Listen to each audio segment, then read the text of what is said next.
साफ कहो दनी राजा सारे बतिया हवे सुहाग वाली पहले ही रतिया। साफ साफ कहो दनी राजा सारे बतिया हवे सुहाग वाली पहले ही रतिया। हमने हर मोहब्बत के ढेर न सतहली हर लड़की भतार से छिपावेली सो जो बनई हर में आज के चिखावेली सो।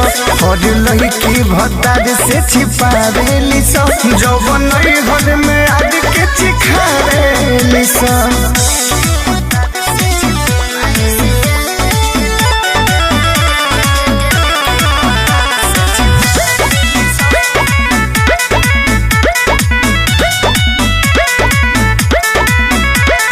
घर से बाहर न जाई हो, घर में खाना बनाई हो।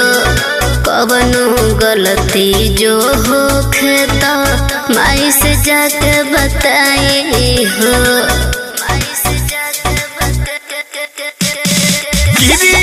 कसम धरवला लगी हो स्वभाव बनावे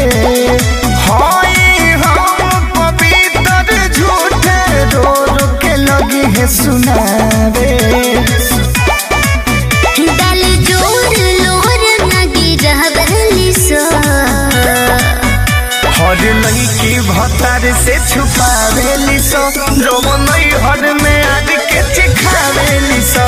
हर लड़की भतार से छुपावेली सो जो बनई हर में आज के चिखावेली सो।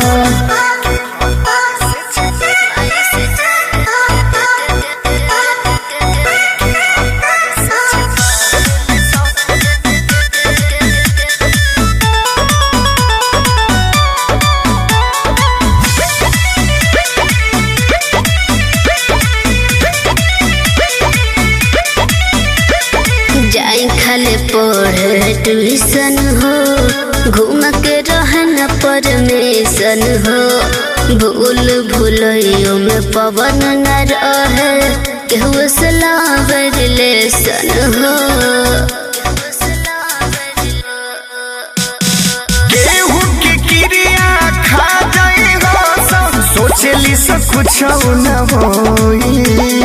राजू गलाब सदवेश के जैसन दुनिया में कोई न होई। लगी आज सहज न बतावेली सो। हर लड़की भतार से छुपावेली सो जो बनई हर में आज के चिखावेली सो। हर लड़की भतार से छुपावेली सो जो बनई हर में आज के चिखावेली सो।